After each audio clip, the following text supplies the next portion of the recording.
As a mangaka at Type Moon, by X Elinea chapter 71 to 80. So, you want me to continue drawing Fate, Zero?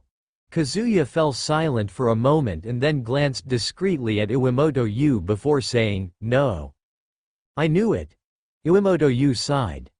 Well, Jump is willing to offer a portion of the profits if you continue drawing the continuation of Fate, Zero. No, as I've said before, Fate, Zero is already a complete story. It doesn't need a sequel. So, during the serialization of Fate, Zero, you can continue to think about the continuation. After all, there's still more than half a year, and with your abilities, it should be doable, right? Iwamoto Yu quickly waved his hand and continued.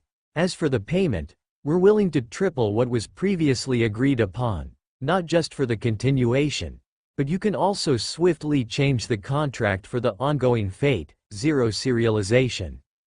In reality, what he was told by his editor-in-chief before coming was up to 5 times the original payment. However, negotiations required a process, and they couldn't reveal their highest offer right away. Though it's difficult for you, I have to say it's not about the payment. It's about the integrity of the manga. What I need is integrity, not suddenly adding more plot at the end. When it's time to finish, it should end immediately. That's what I need. What about quadruple the payment? Iwamoto Yu ventured. No, absolutely not, Kazuya said, calculating in his mind. Now it was quadruple. What was his bottom line? 5 times?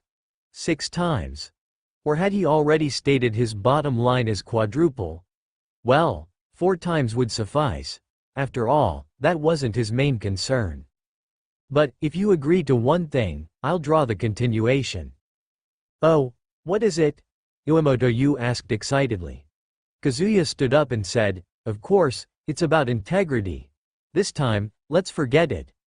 But next time, regardless of when, what, or for which manga, if I want it to end, it must end immediately.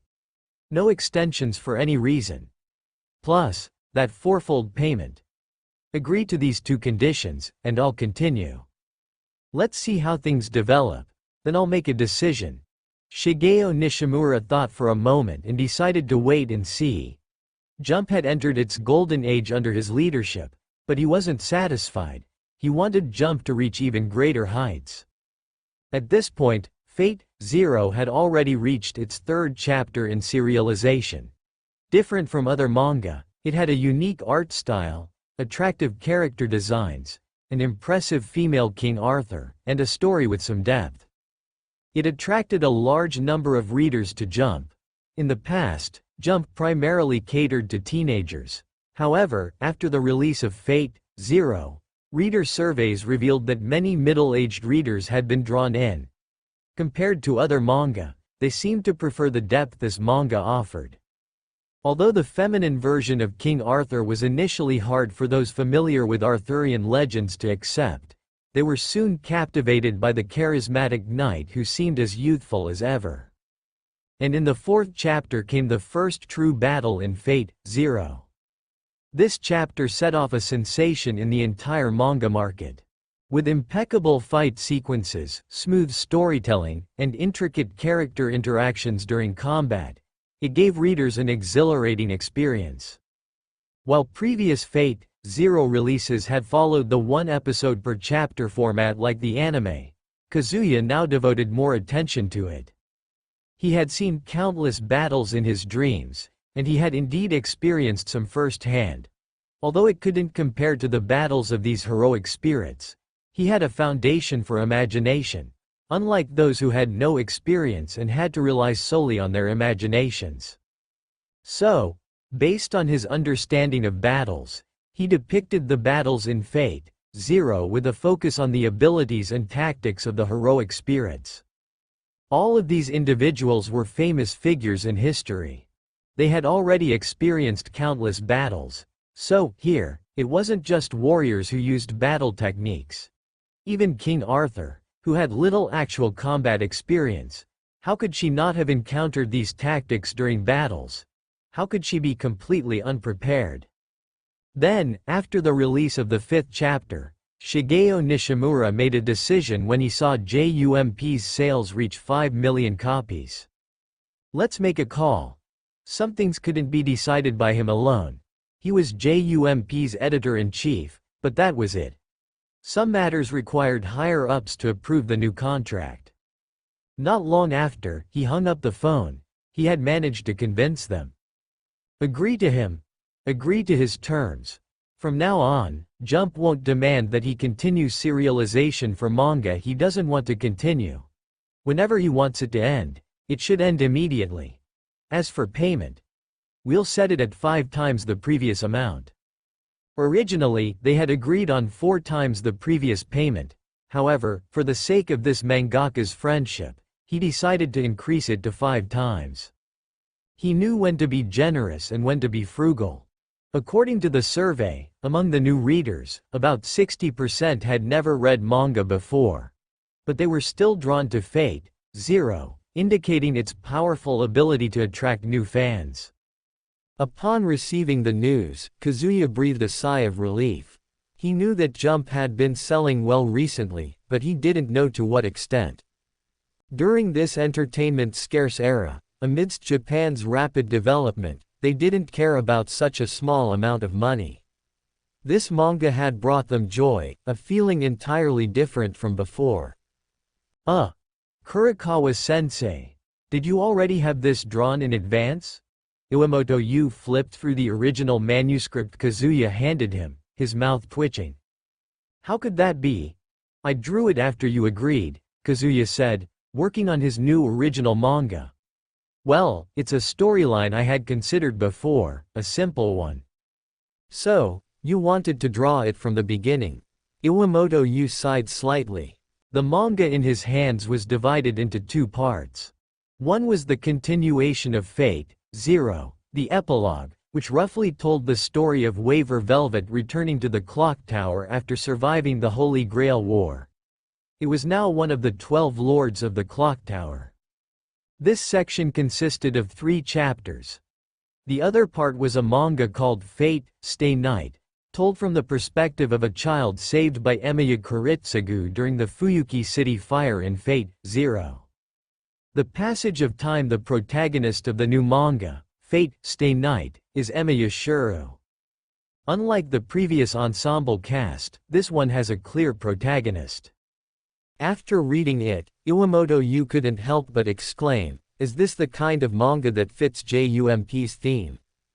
The story roughly revolves around the protagonist, Emiya Shuru, and the female lead, Matu Sakura. From Emiya Shuru's perspective, it portrays something like, I'll take this girl, to hell with justice. Well, that's the gist of it. But of course, in manga terms, it's more like, I'll be your only ally in justice. Oh my, back when he was reading Fate Zero, he couldn't stand those worms at the beginning. This time, he can finally vent. Although the plot is still somewhat sad, the ending is good. In this context, it should be the Heaven's Feel route from Kazuya's previous world. Its full name is probably Fate Stay Night. Heaven's Feel. He chose to draw this because it aligns more with the style of Fate Zero, with its darker and more healing tone. The other 2 routes are different. In this route, characters like Emiya Shuru, Tasaka Rin, Matu Sakura, Iliasville, Matu Zoken and Kirei Kotomine, who had appeared in Fate Zero, but weren't fully developed, now have their own storylines. It's quite tough on those heroic spirits. They finally get a chance to appear, and in the blink of an eye, they're gone. Especially the gatekeeper, who only gets 1 panel. So, adding a bit of grandeur here is necessary. The main narrative style is Heaven's Feel, but Kazuya added some original stories for characters who were supposed to die early and extended their battle scenes, using spectacular battle sequences to stretch out the plot. After all, more pages mean more money. As a result, what was originally estimated to be a manga of 30 or 40 chapters turned into 80 chapters because he got carried away, especially with the battle scenes. In reality, When he was waiting for Tasaka Tokiomi and the Mages Association to arrive, he was already working on shifting his focus to this manga. On the basis of the original work, he made some original changes, maintaining a pace of about 40 pages for 2 chapters a day, until he just finished it recently. Originally, he didn't want to continue drawing the story, but why hasn't anyone come to find him?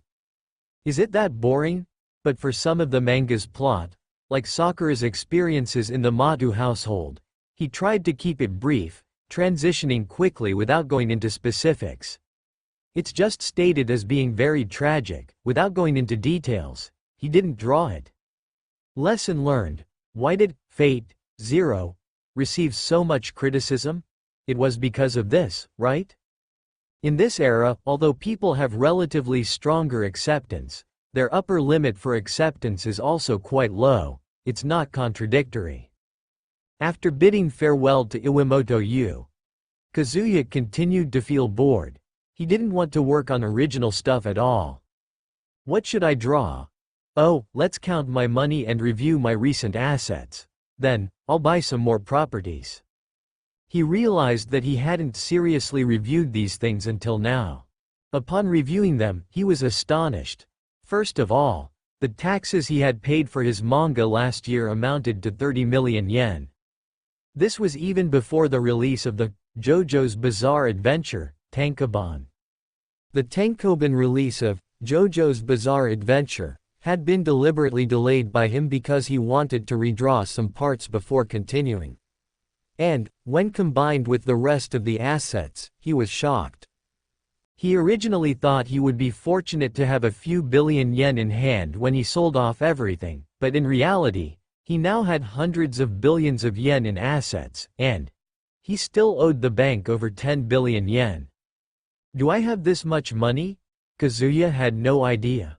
The news about manga artists appearing in the news due to paying taxes didn't happen until 1986, which was next year. At that time, a manga artist ranked 5th on Japan's taxpayer list with a payment of 147.54 million yen. That person was Rumiko Takahashi. Her manga at the time was Urusei Yatsura. In the same year, Yoichi Takahashi from Jump paid 125.19 million yen in taxes for Captain Tsubasa. These were just the taxes they paid for one manga's earnings. Their total income for that year was probably over 2 billion yen. Over 180 million yen paid 37% in taxes. Now, Kazuya's upcoming Tankobon releases for JoJo's Bizarre Adventure, Battle Royale, and Fate Zero, if all goes as expected, would be completed within the next 2 years. For JoJo's Bizarre Adventure, if Jump goes on hiatus a bit more during this period, it might even finish its second part at the end of the year, 1986. Well, I can buy some more real estate. With money in hand, his mood improved slightly. As for anime, 1991, it's still quite a way off. That year was a peaceful one. Kazuya's assets were steadily increasing. Although he had been eagerly anticipating something mysterious, there were no signs of it. His initial excitement turned into frustration, and eventually he became indifferent. Although he wanted to bring his sister back, unfortunately, the child had grown up and was no longer obedient. There was nothing he could do about it. That year, when Kazuya had nothing to do, he would visit the Ryugi family. And the rest of the time, he worked on his manga. He redrew the first and second parts of JoJo's Bizarre Adventure. Among them, the first part's Tankobon began selling. At first, JoJo's Bizarre Adventure, Tankobon had sales of only 200,000 copies, but things quickly changed. People who bought the Tankobon found that the pacing and battle scenes inside were more than twice as good as what was serialized in Jump. Jump released a statement at the right time, saying, Kurokawa-sensei felt that his artistic skills had improved, so he decided to redraw JoJo. In an instant, not only did the existing JoJo fans buy the JoJo's Bizarre Adventure, Tankobon, but also those who were curious to see why Kurokawa Kazuya, the tentacle monster, had redrawn it. As a result, sales exceeded 800,000 copies. As expected, redrawing it was the right choice. On the other hand, Battle Royale also sold 150,000 copies of its tankobon. And the best-selling one was undoubtedly Fate Zero, with an initial release of 1.5 million copies, and it was rapidly rising. Jump didn't immediately serialize a sequel to Fate Zero after it ended. They waited for 2 issues and announced it twice before starting. It was serialized in 1986 after waiting for 2 more issues. So, time passed through 1986 and arrived in 1987. In this year, Kazumi graduated from elementary school and entered junior high. She was already in her 2nd year of junior high. The completion of Fate Zero also brought him a new ability and a new manga. Welcome to Fanfic Audiobook, your go-to place for immersive audiobooks.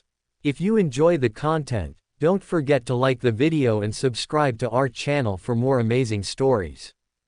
Kurokawa Kazuya. Looking at the latest issue of Fate Stay Night, he once again uttered this person's name. It's already gotten to a point where there's no turning back. Zuken Meitu. His anger towards this person had reached its peak. Even though he had always told himself to remain elegant, he couldn't quell this anger. It was all because of this person. If it weren't for this person, everything wouldn't be as terrible as it is now. On the other side, Kazuya fell into a deep sleep. This is, I can't move. Kazuya couldn't see the situation outside, but he felt as though he were sealed inside a stone statue. But, all around him, there was something like flowing water, being absorbed by his body reflexively. This state, this feeling, could it be a pillar man? Have I become a pillar man? At this moment, he felt like he could move. The stones that had covered his body now seemed like his own skin, capable of turning into real flesh at any moment. Flowing blood, a pillar man, could it be that I've become Santana? Santana was the first pillar man encountered by Joseph Joestar, the protagonist of this part. Santana was also the weakest pillar man, who didn't know the ripple techniques that the later pillar men would learn. According to Kazuya's guess, Cars and the others had almost wiped out the Ripple Warriors long before Santana grew up, so he didn't learn the Ripple techniques and didn't know about the existence of Ripple Warriors. However, what he had never imagined was that he would become Santana. This feeling, I'm so hungry, my body feels incredibly hungry, but, even so, what tremendous life energy. In reality, Kazuya's physical body now had a life energy level of 10, as he had classified it.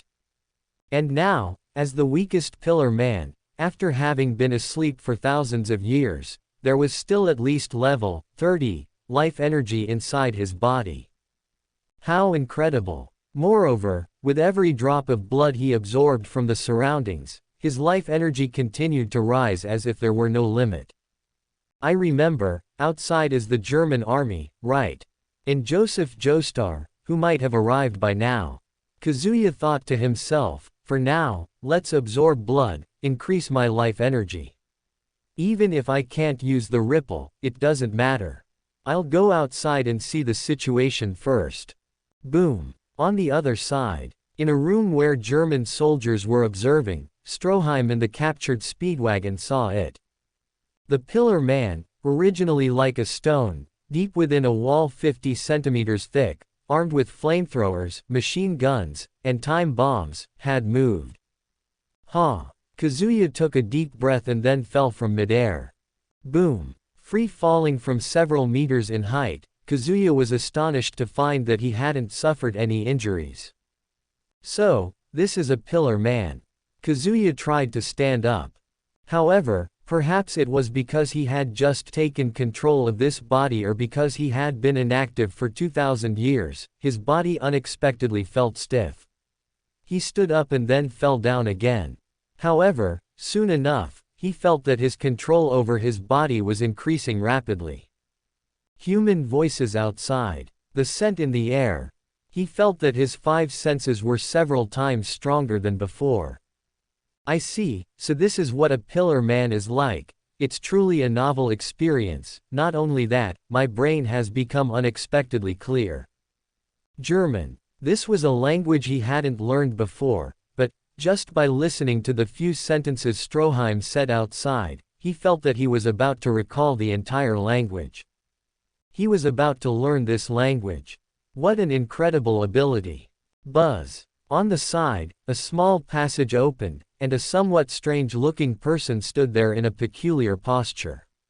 Yes, it was a vampire. But now, the vampire, whom he had previously felt incredibly powerful, now felt like he had encountered the most wonderful food.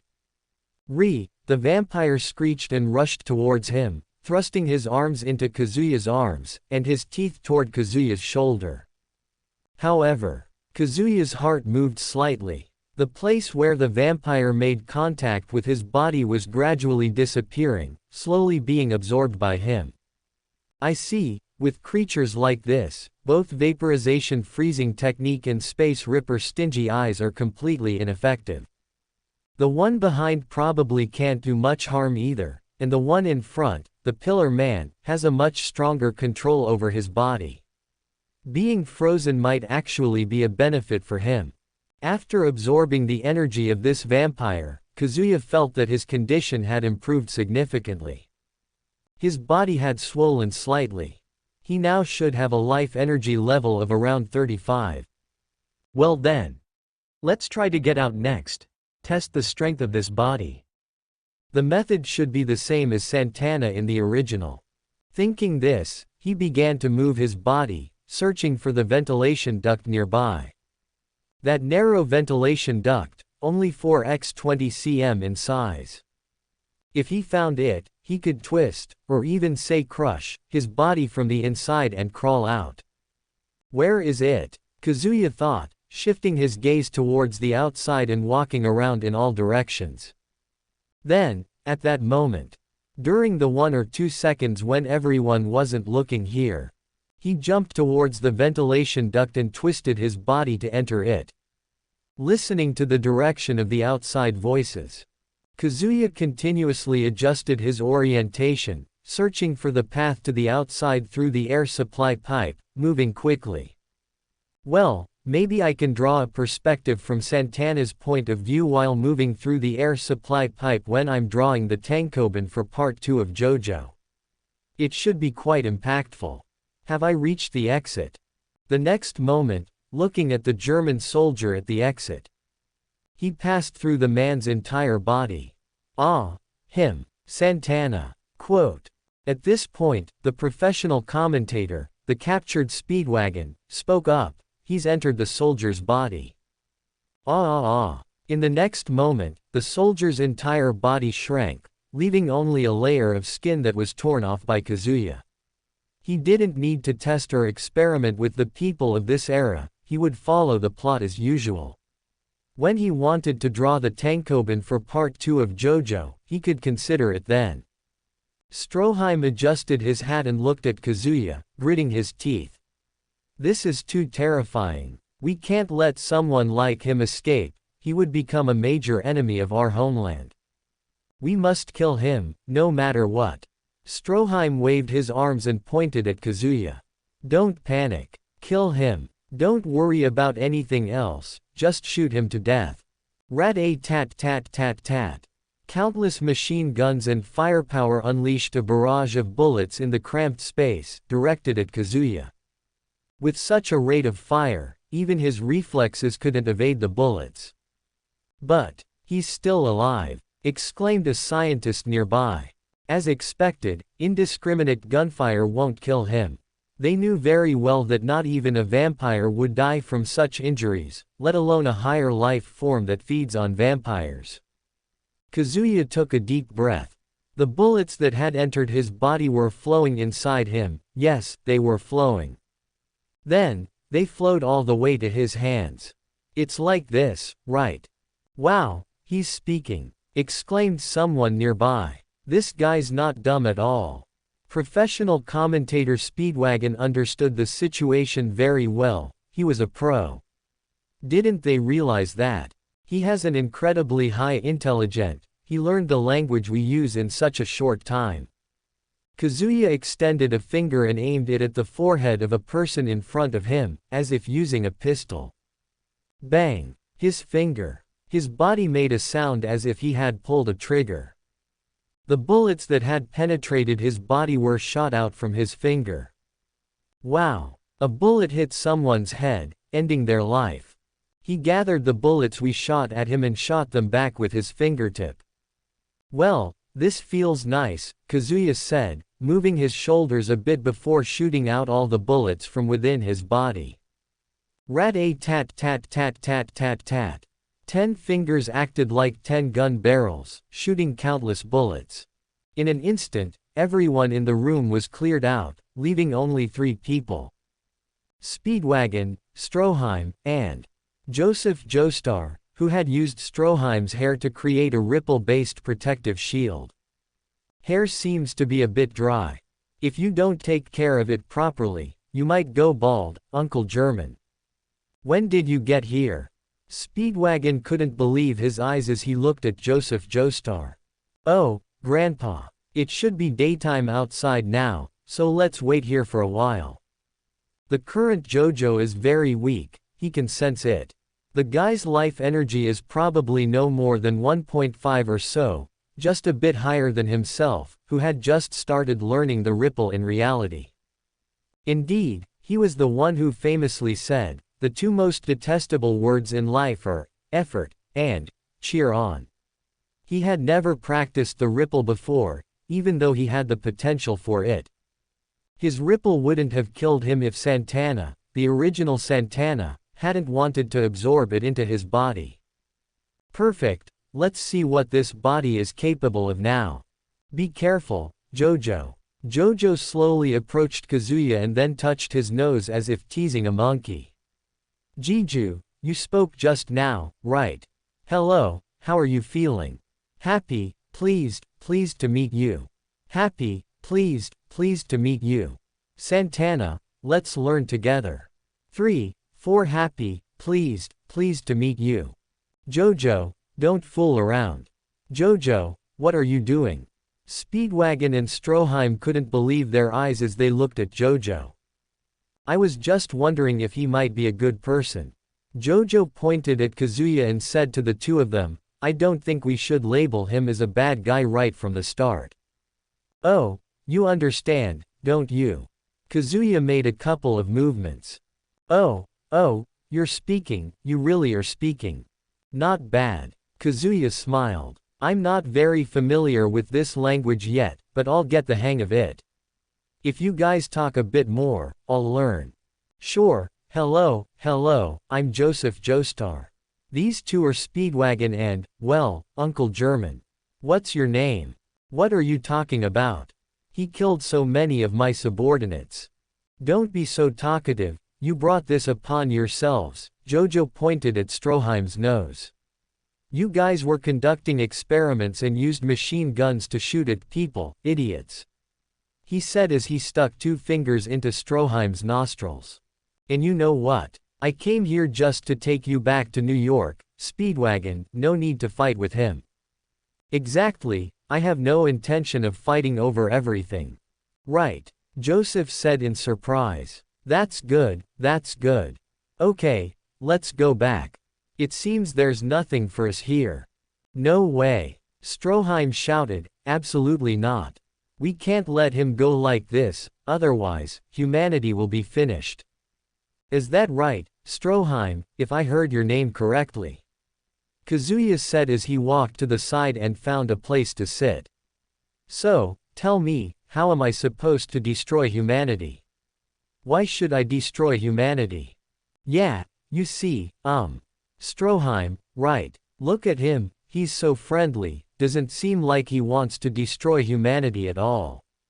Maybe we can live in peace in the future. How about this? Let's be friends. I love making friends, you know. By the way, what's your name? Santana is the name these people gave you, right? What's your real name? It doesn't matter, just call me Santana. I don't need any other names now. Is that so? Hey, Santana, why were you asleep, and why did you wake up? The reason I was asleep, probably out of boredom. The reason I woke up was that they woke me up, Kazuya said, looking at Stroheim. Well, if you want to leave, go ahead. I'm going to stay here for a while. But, damn it, absolutely cannot let this guy escape. Stroheim said, rushing to the control panel. I'm going to blow this place up. Long live my great homeland. It's a pity. Kazuya watched as Stroheim rushed to the control panel and extended his finger. Hold on. If you're going to self-destruct, don't take us with you. Jojo, with an unpleasant expression, was about to run out while pulling Speedwagon's wheelchair. Bang! The next moment, Kazuya's finger made a sound as if he had pulled the trigger of a gun. Wow! A hole appeared in the back of Stroheim's head, and he fell to the ground. Just now, Kazuya had shot his finger bone like a bullet. What a pity. Stroheim, I quite appreciate someone like you.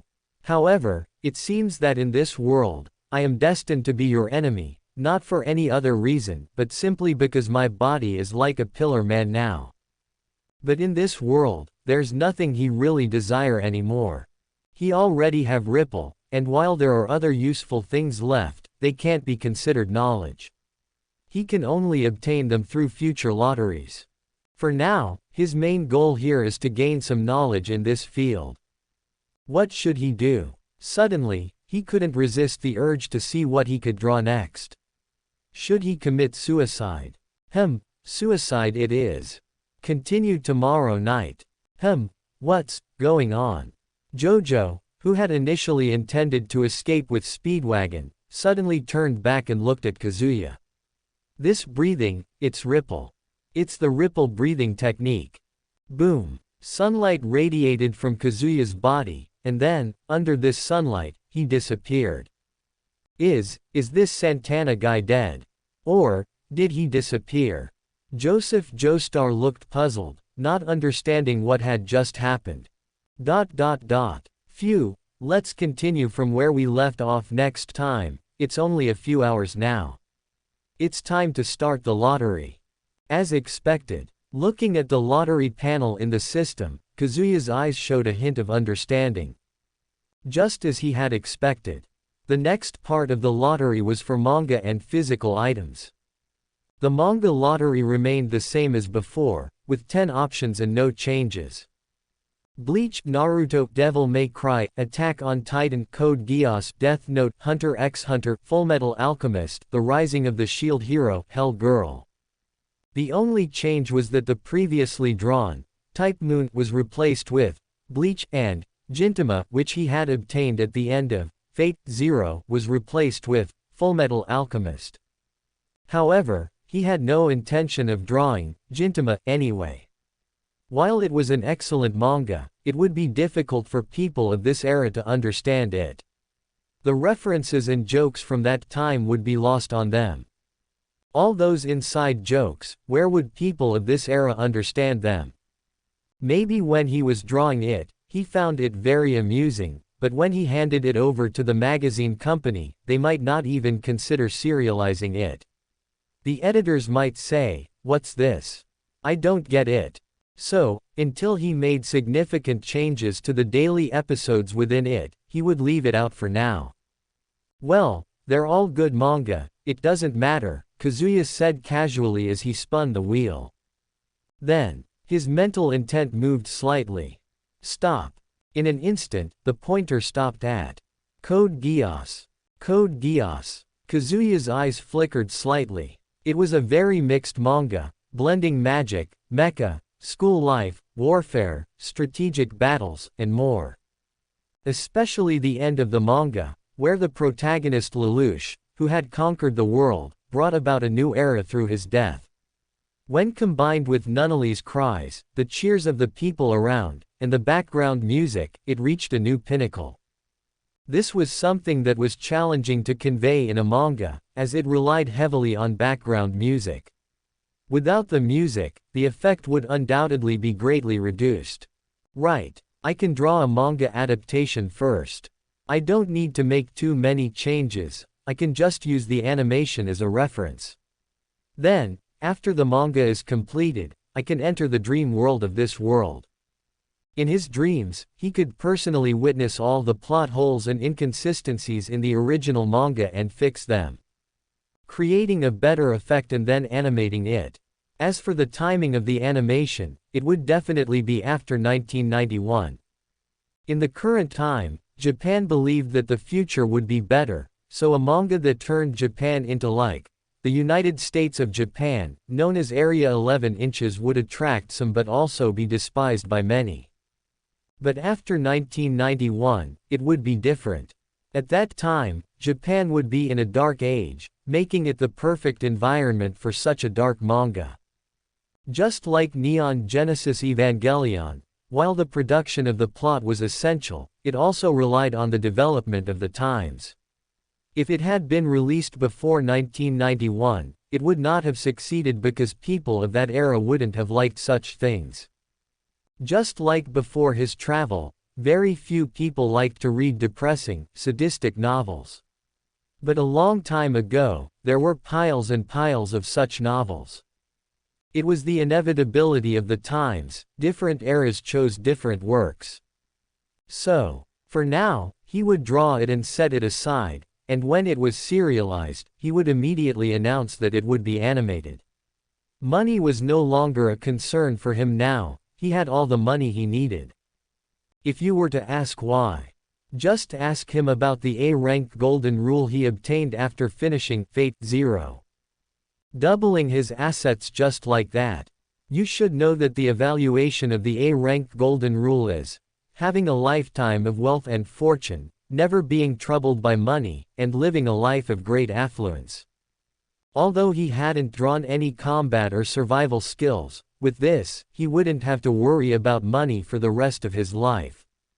All he had to do was work for his own interests. And now, he had finally reached the last and most exciting moment. He had been waiting for this moment, and his curiosity had finally overwhelmed him.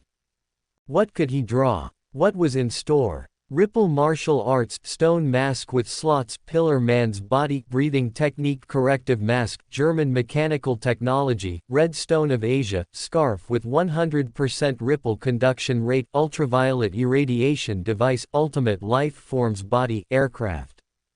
What? The body of the ultimate life form is also among them. Without a doubt. Among these lotteries, the one with the best cost effectiveness is the ultimate life form. There are 3 prerequisites for the ultimate life form. Pillar man, red stone of Asia, stone mask with slots. And now, Kazuya had none of them. Although he had the stone mask, it didn't have slots. In the manga, the description of the so-called ultimate life form includes the following points. Invincibility, immortality, eternal youth. Possession of all abilities of living beings, and its abilities surpass them all. Its appearance is based on beauty, like a Greek sculpture. It can live like a bird, reside underwater with fish, breathe like a tree, and move like water. Moreover, it has none of the weaknesses of vampires and pillar men when exposed to sunlight. For him, sunlight was no longer an enemy. Feathers he shot could turn into independent life forms. For example, when his hardened feathers were shot at Joseph Joestar, the protagonist driving an aircraft, they could block the bullets fired by the plane and even attack. Furthermore, they could survive in lava. The ripple, which had been his natural enemy, was learned in an instant. He could release hundreds of times Joseph Joestar's ripple, enough to make a person's body melt as if burned by the sun. Human bodies could even liquefy or vaporize as a result. The Earth had no way to deal with him, so the ultimate life form, Kars, was banished from the planet. He was exiled into outer space and, even so, he didn't die but became a life form between minerals and organisms, wandering in the cosmos. He couldn't even die if he wanted to. Eventually, he gave up thinking. Perhaps one day, tens of thousands, hundreds of thousands, or even millions of years later, he might reach a new planet, or he might continue drifting until the end of the universe. All of this couldn't hide the incredible power of the ultimate life form. In other words, if Kazuya acquired this ability, he would be close to invincible on Earth. Ultimate life form, ultimate life form, ultimate life form, start. The roulette wheel began spinning in an instant. Kazuya desperately hoped to obtain the ultimate life form's body. So, he took a deep breath, calmed his erratic breathing, and then chose to stop. In an instant, the roulette wheel stopped. He stared at where the pointer was pointing and widened his eyes. No way. Failure. He failed. He didn't get the ultimate life form's body. What he drew was the Pillar Man's body. Pillar Man. Well, if I become a Pillar Man, there's still a possibility of transforming into the ultimate life form. He opened the storage space. Now, the storage space had 3 slots. The first slot contained the stone mask, the second slot was empty, and it used to hold the A-rank golden rule, which he had used. The third slot still contained something conceptual, the Pillar Man's body. Once taken out, his body would also become like a Pillar Man. Pillar Man. Stone mask. If I want to become the ultimate life form, I just need the red stone of Asia. Although the stone mask was slightly off, it wasn't a stone mask with slots. However, he believed he could modify it and make it a stone mask with slots. But as for the specific modifications, he would have to ask Cars. Ask Cars, the Pillar Man who had created the stone mask. His role in the dream world was Santana, a Pillar Man, so there was a chance. As for the final piece, the red stone of Asia, that would depend on luck. Perfect, the third part of Jojo hasn't started serializing yet. I'll just tell the editor and start redrawing Jojo. Jojo didn't leave serialization for the third part because he requested it, it was the chief editor's decision.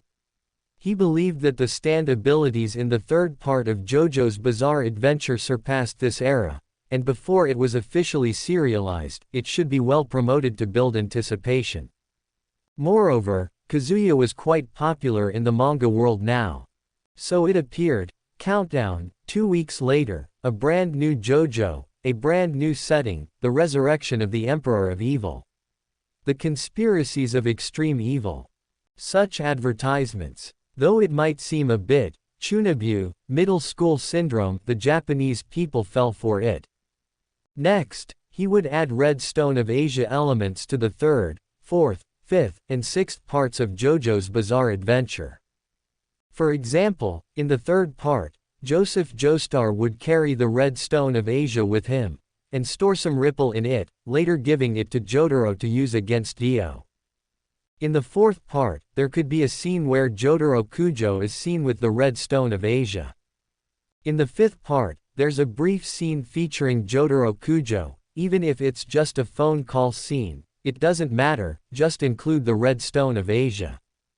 In the sixth part, the protagonist is Jotaro Kujo's daughter.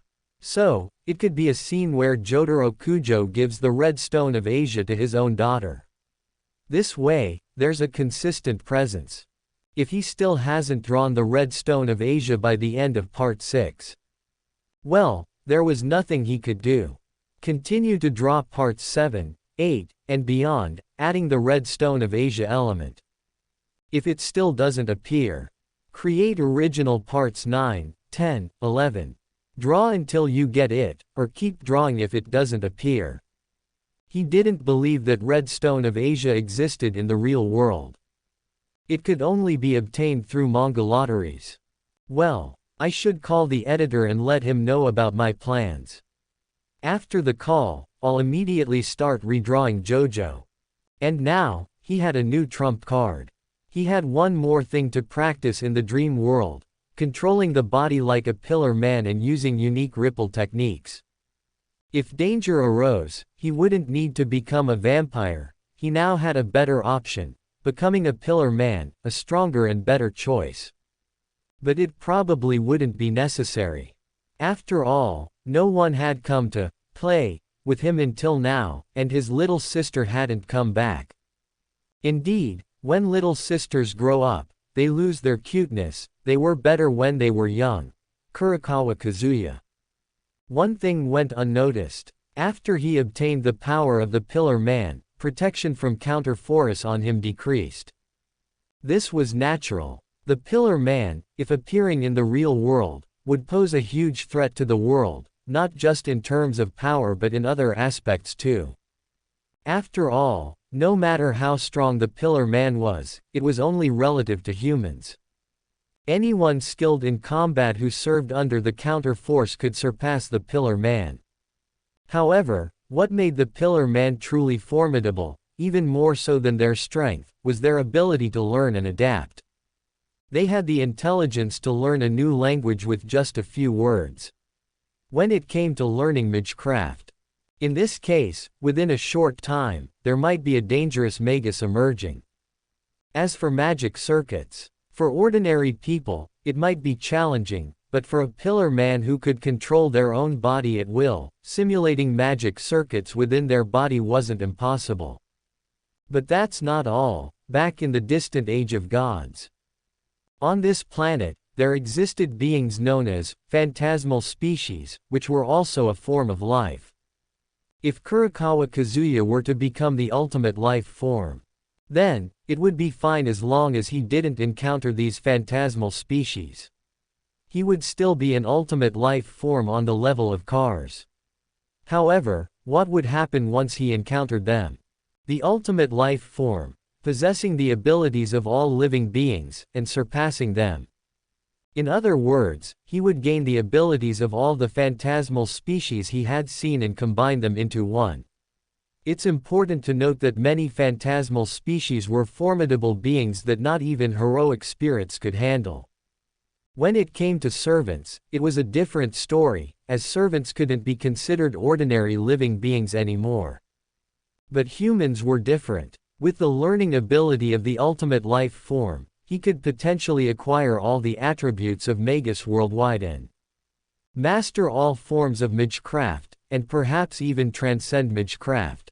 Moreover, the ultimate life form's extreme resilience meant that if he scattered his cells throughout the world, perhaps, unless the entire planet was destroyed, there would be no way to kill him. Although he might not necessarily become an enemy. However, counter-force had given up its protection on him, its influence on him. In reality, these were all surface reasons, right? The deeper reason was, if Kurokawa Kazuya continued to remain oblivious to the true nature of this world, someone wouldn't be able to fulfill their promise, unable to make their entrance. So, she wanted to see what choices he would make. The matter of the Pillar Man was just a matter of the counter-force sensing that this was the most suitable time. JoJo's Bizarre Adventure Part 3, Stardust Crusaders. This manga has finally been released. 1987. This year was also very important for Jump. Last year, Kazuya ranked first on the Japanese tax rankings with a tax amount of almost 297.78 million yen, about to break the 300 million mark. That same year, Takahashi Rumiko ranked sixth with a tax amount of 147.54 million yen. In the top 10, there were unexpectedly 2 mangaka. This incident caused a sensation throughout Japan and had a significant impact on the manga world worldwide. In Japan, countless people started pursuing a career as mangaka. As Jump had already achieved a sales volume of over 5.5 million copies, it naturally became the benchmark and attracted many aspiring mangaka. Although most of them couldn't even complete a full story, there were still some shining works among them. And, different from this era's original works, fate brought a different style of art and storytelling to this world. As a result, many people started submitting dark ensemble cast manga like this to Jump. As for Jojo, in fact, Jojo's first and second parts hadn't exceeded the scope of this era, and their abilities were still relatively mainstream for that time. However, now, Part 3 was starting serialization. With different stand abilities, just like Jotaro Kujo's stand, punching with its own power in an instant. It shattered the entire manga world. Iwamoto Yu, who had been quiet for so long, finally reached the latest issue of the manga and felt that it was time for Jojo's Bizarre Adventure to shine. He seemed to see it. The manga world was originally like a mirror with countless manga on its surface. Then, on this day, today, that man shouted, "Ora ora," with his stand and punched the mirror, shattering it. He took his step into this era. Jump has been getting better and better lately, Iwamoto Yu mused. Yeah, who could deny that? The all-new JoJo's Bizarre Adventure, Hokuto no Ken, Dragon Ball Captain Tsubasa, and even City Hunter have been getting more interesting. And lately, Saint Seiya is also quite captivating, Takashi Motoki, his former colleague and boss, said enviously. Now, Iwamoto Yu had been promoted to a team leader, which meant he had upgraded. There were several others who had been promoted as well because Jump had changed its editor-in-chief last year. The new editor-in-chief's name was Goto Hiroki. Ah, finally, this day has come. Stardust Crusaders. JoJo's Bizarre Adventure had a significant influence. Especially starting with Part 3, how extensive was its influence? Leaving aside other details, let's talk about something everyone knows. Because of their love for JoJo, in 2001, a young man started a subtitle translation group. From then on, that teenagers were freed from waiting for a monthly release of bootleg manga, and online serialization became the mainstream. Without JoJo, there might not have been subtitle translation groups, but they would have certainly come later. The report is in. Report. Let me see it. Iwamoto Yu eagerly asked for it and, as expected, when he saw it, he couldn't help but be delighted, clenching his fist.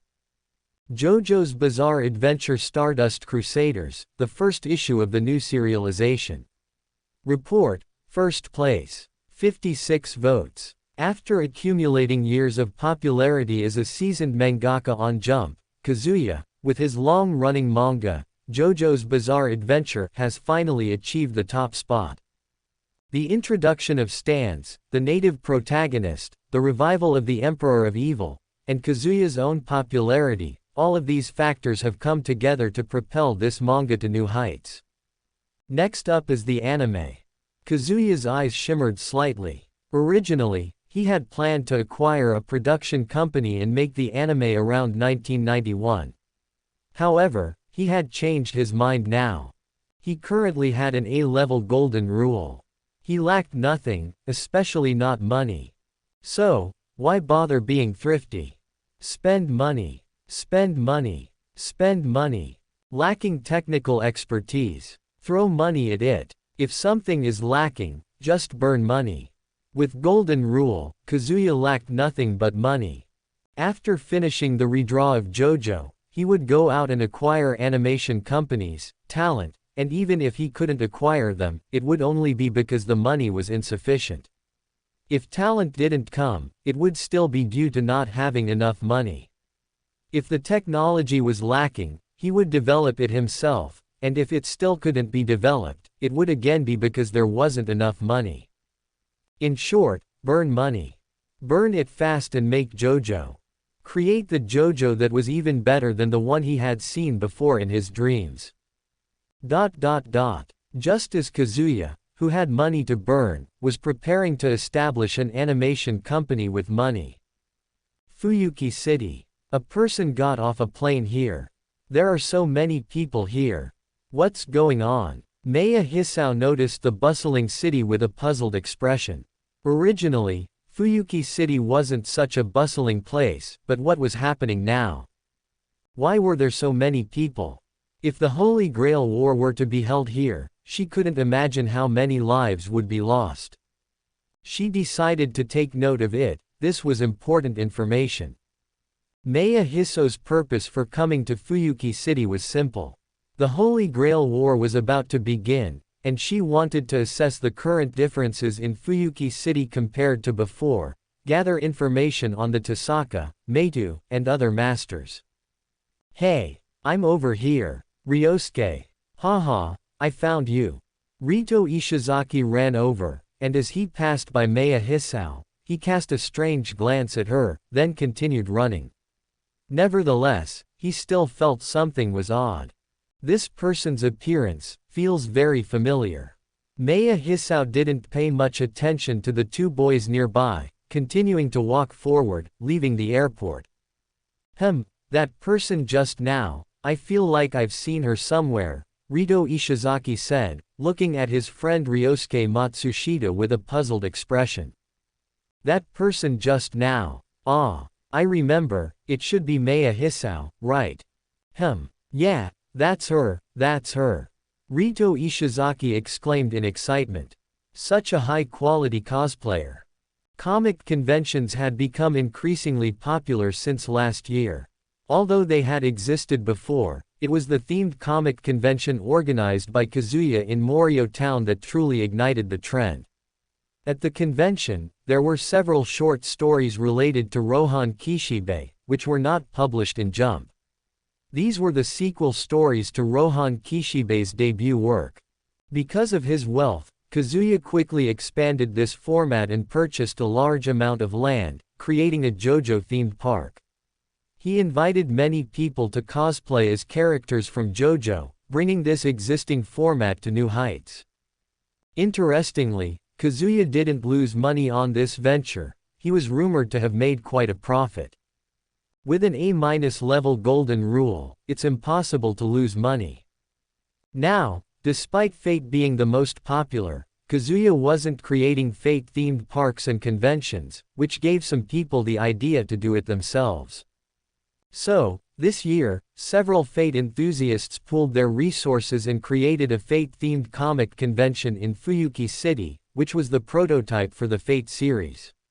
Moreover, all cosplayers could enter for free.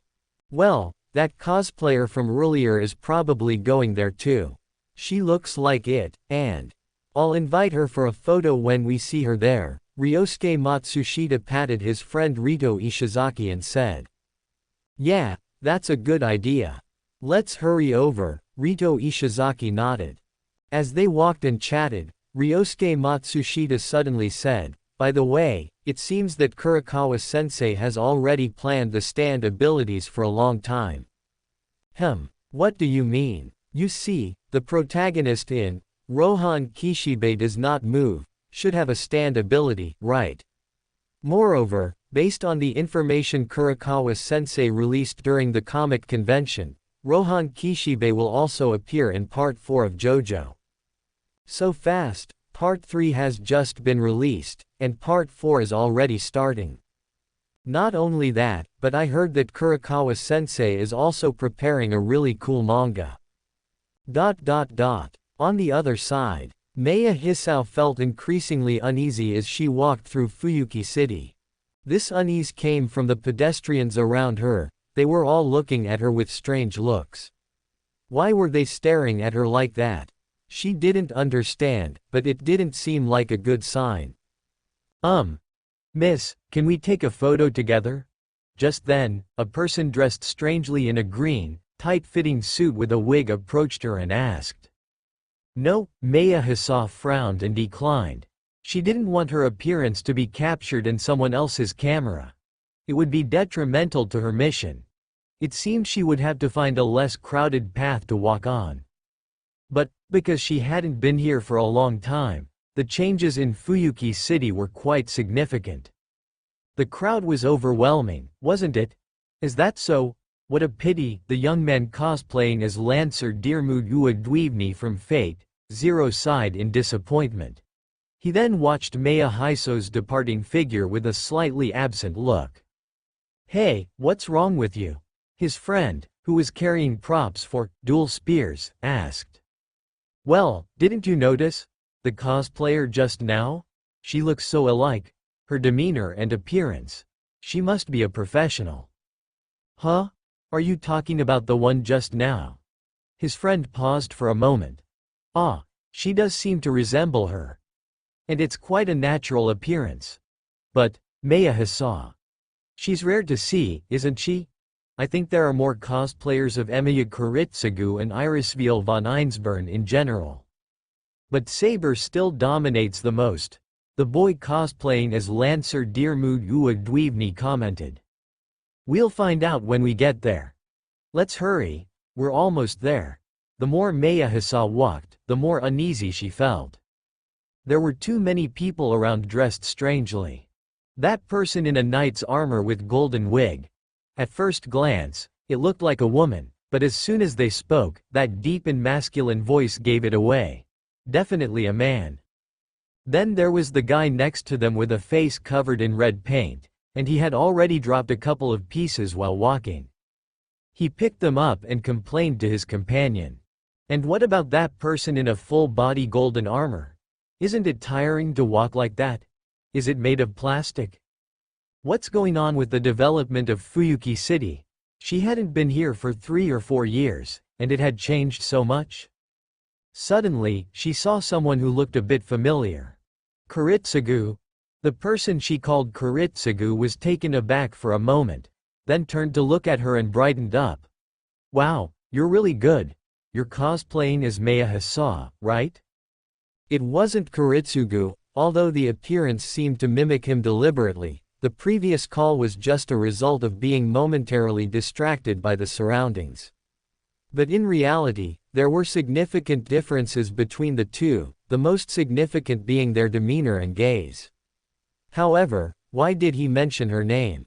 Maya Hisa was an assassin.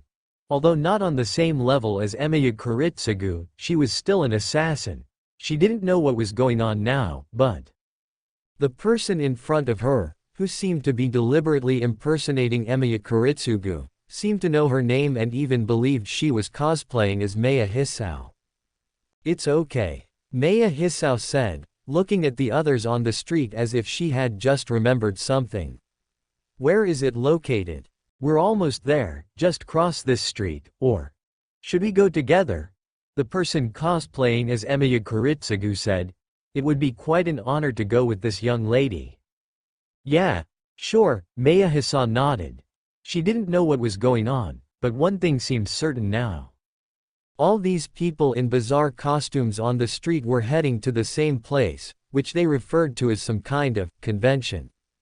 She needed to investigate this thoroughly, figure out what was happening in Fuyuki City. Why was she recognized just by walking on the street? Why were people impersonating Emiya Kiritsugu? She had a premonition that this might be the most important thing about her trip to Fuyuki City this time. Following the young man cosplaying as Emiya Kiritsugu, Maya Hisa collected information silently while walking, even though she hadn't said anything. The young man had already shared his name and age in one breath. Maya Hisa remained silent, quietly gathering intelligence. And then, they finally arrived at their destination. Above the entrance, there was a massive sign that read, Fate, 0, on both sides. There were giant posters. She found one that depicted a man who looked remarkably like Emiya Kiritsugu. And then, there were these words, Holy Grail War. Those words pierced her eyes like a dagger. Somehow, the Holy Grail War was now widely known in this city. What about the local authorities? How could they let such a thing happen? Although it had been some time since this manga was targeted by the Maduzoken, he still couldn't do anything about such a widespread situation like this now. After all, now this Fate, 0, has already spread throughout all of Japan, and it's even spreading worldwide. Even he is powerless in the face of this. As for why Maduzoken hasn't targeted the Tasaka family, because that person has also realized that something is amiss in the current Fuyuki City. They've long gone to prepare for what is likely to be the final Holy Grail War. Over here, Maya Hisa felt colder as she looked around. The Holy Grail War seemed to be widely acknowledged in this land already. Not only that, the Fourth Holy Grail War, which should not have happened yet, seemed to be known to everyone, including the participating magus.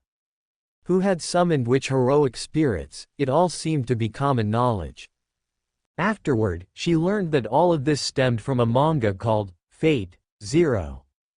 Now, Fuyuki Bridge, the Warehouse District, the Ryudu Temple, and others had all become famous landmarks in Fuyuki City.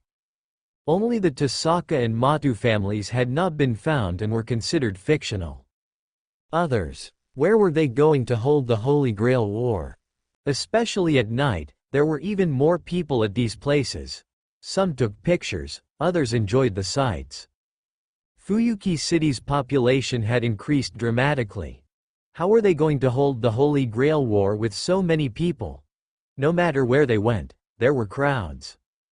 How could they possibly fight the Holy Grail War like this? Even the forest near Fuyuki City was said to have people frequently running over, hoping to find the castle of Einsburn.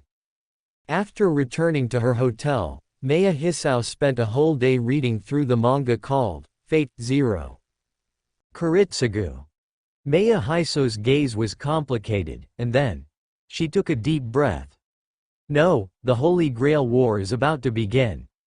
I must tell Kiritsugu immediately. Before that, I must ensure he is prepared. Should she continue with the Holy Grail War, or should she give it up? After all, if what was depicted in the manga was true, there was no longer any need to participate in the Holy Grail War. It would be better to run away with his wife and child. The farther, the better. Maya Hisao didn't care about these things. Whatever Kiritsugu's goal was, she would follow it to the end. London, the Clock Tower. As a world-renowned magical organization, it attracted a large number of magus, each with their own hobbies and interests. Among them, of course, there were those who liked manga. It's finally here, Fate Zero. Bobby said as he looked at the manga in his hand. He was a student at the Clock Tower, but that didn't mean he didn't have his own hobbies. Especially for this manga, it contained descriptions of the Clock Tower, the Holy Grail War, the route, magecraft, and various other details that a significant portion of magus didn't know.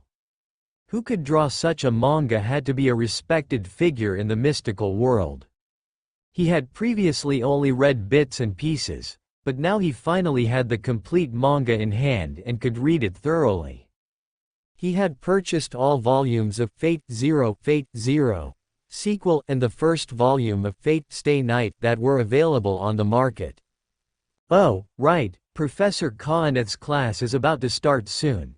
I have to hurry. Fate is like a broken gear. As an extra gear continues to expand towards countless surrounding gears. Countless people's fates are stirred into chaos. This is fate. This too is fate. Kazumi found herself in an unknown void, accompanied by a man with white hair. She had arrived here after falling asleep.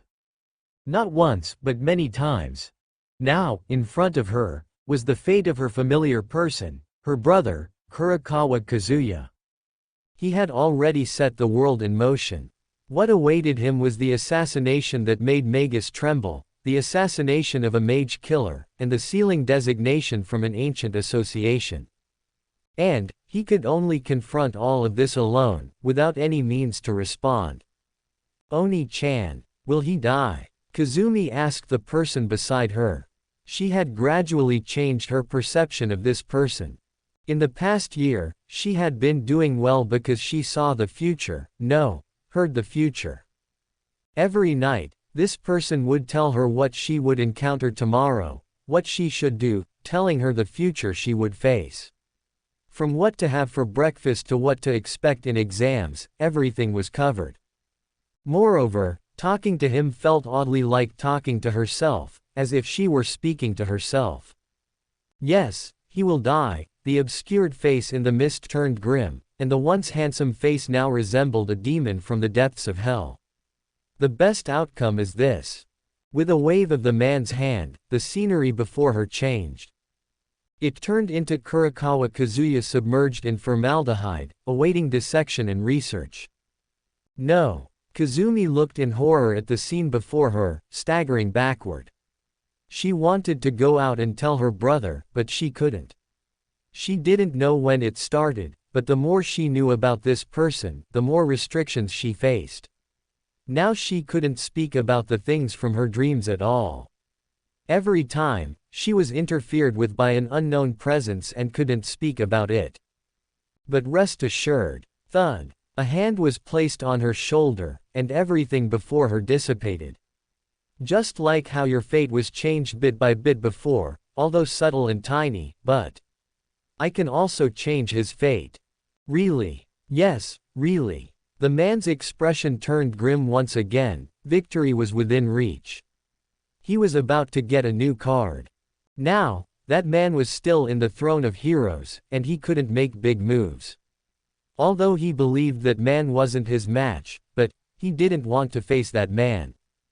As for Kurakawa Kazuya, indeed, if he didn't intervene, the Mages Association might activate the sealing designation, but it was just a possibility. Moreover, even if the sealing designation was activated, they couldn't do anything to that man. He was blessed by the root. Even if he personally intervened, it might not be effective, let alone some minor magus. It would be laughable if it succeeded. Moreover, that man, Kurakawa Kazuya, was gradually becoming a threat, little by little, and his power system was something he couldn't comprehend yet. Was it something from the manga he drew? Did he manifest things from that manga using the power he obtained from the root? In that case, who knew what kind of monster that guy would create in the end? Act sooner, prepare the trump cards sooner. Just wait for the right time, the right opportunity. Help him, don't let those people from the Mages Association come, don't let those mage killers come. I can, but there's a price. A price. Kazumi hesitated for a moment, then calmed down. Right, you never mentioned a price when you helped me before, were you waiting for this moment? Fine, tell me, what's the price? The price is you. Along with the man's voice, Kazumi's consciousness blurred. Go and witness it yourself, the mage killer is coming, decide after that, if you make up your mind. I will take you away, if you decide, I will help him stop the Mages Association. Go, witness it with your own eyes. No. No, it's not necessary, not at all, it's too troublesome this way. By the way, I have some acquaintances in the Mages Association, I can go and discuss how to handle this with them.